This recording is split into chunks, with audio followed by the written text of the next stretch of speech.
नमस्कार, मैं वीना वर्मा हमारे यूट्यूब चैनल एस्ट्रो वीना पर आपका हार्दिक स्वागत करती हूँ। धन्यवाद भी देती हूँ आप मेरे साथ जुड़े हुए हैं। आज हम बात करते हैं मीन राशि के बारे में। मीन राशि के जातकों का वर्ष 2021 कैसा जाएगा, क्या उनको लाभ मिलेंगे, कैसे मौके मिलेंगे, कैसा उनका स्वास्थ्य रहेगा और मनी अपॉर्चुनिटीज़ कैसी आएंगी, व्यवसाय कैसा रहेगा, इस बारे में हम चर्चा करते हैं। तो मैं सबसे पहले ग्रहों की सिचुएशन बता देती हूँ। मीन राशि का जो स्वामी है नीच का होके शनि के साथ में, शनि अपनी ही राशि में है, इनके 11th हाउस में विराजमान है। 11th हाउस में कहा जाता है कि जो भी प्लैनेट जाए वो हमेशा शुभ परिणाम देता है। तो यहाँ पर इनको कुछ रुकावटों के बाद, क्योंकि शनि जो काम है वो शनि शनि करता है, परंतु अपनी राशि में आने के बाद कभी भी कोई हमारे साथ बुरा नहीं करता और अपनी राशि को, अपने भाव को हमेशा प्रमोट करता है। तो उसको बढ़ाएगा तो सही, परंतु थोड़ा सा धीरे धीरे बढ़ाएगा। गुरु के साथ है तो कभी कभी ऐसा हो जाता है कि थोड़ा सा हमारी ईगो आ जाती है, आत्मसम्मान के ऊपर बात आ जाती है, तब हम थोड़ा सा इरिटेट हो जाते हैं। तो हमें उससे बचने की कोशिश करनी चाहिए। कभी कभी हमें बहुत छोटी छोटी चीज़ों को अगर हम इग्नोर कर दें तो हमारे लिए अच्छा होता है और हमारी तरक्की के रास्ते खुल जाते हैं।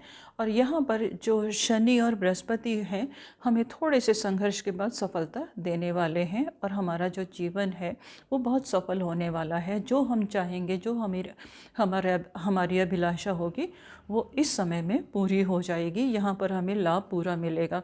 अब राहु जो है इनके पंचम भाव में विराज सॉरी इनके थर्ड हाउस में विराजमान है। तो थर्ड हाउस में क्या होता है कि ये थोड़े से एक्साइट हो जाएंगे, जल्दबाजी भी इनकी रहेगी। शुक्र की राशि में है, इनका कॉन्फिडेंस लेवल बराबर बना रहेगा, परंतु थोड़ा थोड़ा सा मतलब एंग्जाइटी रहेगी, मन में जल्दबाजी रहेगी। तो ये जल्दबाजी से थोड़ा सा बचें। वैसे तो मीन राशि के जो जातक हैं उनके अंदर बहुत पेशेंस होती है, समझदारी भी बहुत होती है, परंतु हमेशा तो स्थिति एक जैसी नहीं होती, सुबह भी आती है, रात भी आती है। तो थोड़ा सा इस वक्त अपनी पेशेंस और इंटेलिजेंस का दिखाने की ज़रूरत है, इसको प्रूव करने की ज़रूरत है। और कुछ फिजूल खर्चों की भी संभावना इनकी नज़र आ रही है। तो फिजूल खर्चों पर इनको कंट्रोल रखने की ज़रूरत है। 14 मार्च से लेके 13 अप्रैल के बीच में सूर्य जो है मीन राशि में रहेगा। मीन राशि में रहने से क्या है कि मीन राशि के छठे भाव का स्वामी भी है। इनका आत्मविश्वास बना रहेगा, शत्रुओं के ऊपर विजय होगी, संघर्ष से इनको सफलता भी मिलेगी। परंतु छठे भाव का स्वामी है, ज़रूरी तो नहीं है कि हमेशा बहुत अच्छा सा रहे।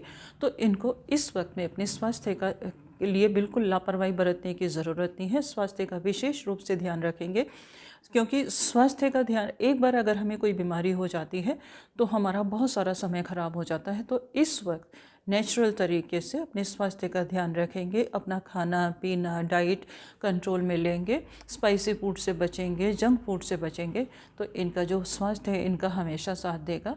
बस इस समय में अपने स्वास्थ्य का थोड़ा सा ध्यान रखें। 14 अप्रैल से 13 मई के बीच में सूर्य जो है अपनी उच्च राशि में आ जाएगा और इनके सेकंड हाउस में रहेंगे।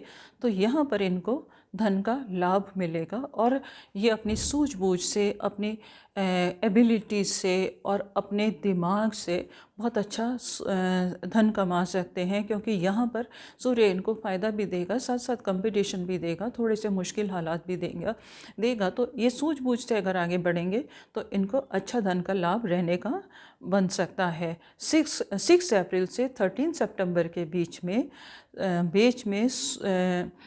क्या है कि बृहस्पति जो है इनकी कुंभ राशि में द्वादश भाव में आ जाएंगे। कुंभ राशि में आने के बाद क्या होता है कि मन में कुछ धार्मिक भावनाएं आ जाती हैं।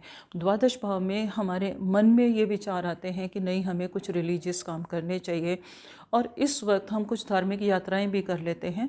तो इस वक्त इनकी कुछ धार्मिक यात्राओं का योग भी बन रहा है, और अगर ये करेंगे तो इनके लिए बहुत अच्छा रहेगा। क्या है कि मन में शांति मिलेगी, और जब मन में शांति मिलती है तो फिर हम दोबारा से रिचार्ज होके आगे बढ़ते हैं। तो धार्मिक यात्राओं में धार्मिक क्रियाकलाप होने की पूरी संभावनाएं हैं। और घर में अगर आपने काफ़ी समय से सोचा हुआ था कि हमें ये कोई धार्मिक कार्य करना है तो इस वक्त इनके घर में हो जाएगा। 14 सितंबर से 19 नवंबर तक गुरु जो है फिर से मकर राशि में रहेंगे, तो फिर इनके जीवन में थोड़ा सा उथल पुथल तो होगी, थोड़ा सा संघर्ष भी आएगा, परंतु संघर्ष के बाद इनको सफलता मिलेगी और इनके सोर्सेज ऑफ इनकम बढ़ते चले जाएंगे। अगर किसी का विवाह नहीं हुआ है और विवाह के लिए अगर वो प्रयत्नशील हैं, तो इस समय में, इस वर्ष में मीन राशि के जातकों का विवाह संपन्न होने की पूरी उम्मीद है। अगर कोई नहीं हो रहा और कोई आपके को सूटेबल मैच नहीं मिल रहा, तो इस समय में आपको सूटेबल मैच मिल जाएगा। और अगर हम आपके लिए उपाय बताना चाहें तो आपके लिए बहुत सिंपल साधारण उपाय हैं। आप धर्म स्थान में आप अपने धर्म को मानने वाले हैं, किसी भी धर्म को मानने वाले हैं, अगर आप हिंदू हैं तो धर्म मंदिर में, अगर आप सिख हैं तो गुरुद्वारे में, और किसी और धर्म को मानने वाले हैं तो अपने धर्म के अकॉर्डिंग पीली वस्तुओं का दान करेंगे तो आपके लिए अच्छा रहेगा।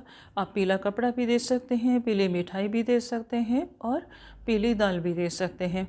और अगर आप केले की पूजा करें, केले के ऊपर एवरी थर्सडे आप हल्दी मिश्रित जल चढ़ाएंगे तो आपके लिए शुभ परिणाम मिलेंगे और आपको जो चाहेंगे वो आपको हासिल हो जाएगा। काली उड़द की दाल और चने की दाल आप धर्म स्थान में दान कर सकते हैं। इससे आपके जो सोर्सेस ऑफ इनकम है वो बढ़ जाएंगे और आपको लाभ के मौके मिलेंगे, क्योंकि यहाँ पर बृहस्पति और शनि मिलके आपके लाभ जो हैं वो बढ़ाने वाले हैं। तो आपके सोर्सेज ऑफ इनकम बढ़ेंगे, आपके प्रयत्नों से आपको सफलता मिलेगी। तो ये आप दान कर सकते हैं। ये दान आप शनिवार को भी कर सकते हैं या आप थर्सडे को भी कर सकते हैं, आपकी इच्छा के ऊपर है। महीने में एक बार भी करेंगे तो चलेगा। वर्ष भर ये दान आपको बहुत ज़्यादा फल देगा, क्योंकि जितने लोग भी इस अनाज को खाएंगे उनकी सबकी ब्लेसिंग्स आपको मिलेंगी। और आप विष्णु भगवान की पूजा कर सकते हैं। विष्णु भगवान की अगर आप पूजा करते हैं तो लक्ष्मी डेफिनेटली आपके दरवाजे पर चली आएगी, आपको ब्लेसिंग्स देगी, क्योंकि विष्णु के साथ लक्ष्मी कभी साथ नहीं छोड़ती और हमेशा के लिए हमारे निवास स्थान पर आ जाती है। तो आपको विष्णु भगवान की पूजा करनी चाहिए। विष्णु भगवान की पूजा के लिए आप थर्सडे को मंदिर जा सकते हैं, बृहस्पतिवार को मंदिर जाइएगा, वहाँ पर पीली माला चढ़ाइएगा, पीला कपड़ा भी भेंट कर सकते हैं विष्णु भगवान को। साथ साथ लक्ष्मी जी की भी आप आराधना कीजिएगा, तो आपके ऊपर दोनों की कृपा बनी रहेगी। अगर इन दोनों की कृपा होती है तो हमारा जीवन जो है खुद ब खुद सुखमय हो जाता है। उम्मीद है कि इनसे मीन राशि वाले जातकों का समय जो है काफ़ी अनुकूल हो जाएगा। इसके साथ ही मैं आपसे विदा लेती हूँ और उम्मीद करती हूँ कि इस छोटे उपायों से आपको पूरी खुशियाँ मिलेंगी। और लास्ट में, अगर अभी तक आपने मेरा चैनल सब्सक्राइब नहीं किया तो इसे सब्सक्राइब कीजिए, लोगों के साथ शेयर कीजिए। और आपके मन में कोई सवाल है, कोई परेशानी चल रही है, आप मुझे कमेंट बॉक्स में लिख सकते हैं, आप मुझे मैसेज कर सकते हैं, ईमेल कर सकते हैं। मैं पूरी कोशिश करूँगी कि आपकी यथासंभव गाइडेंस दूँ, आपको सहायता करूँ, छोटे छोटे उपायों से आपके जीवन में खुशियाँ लाने की कोशिश करूँ।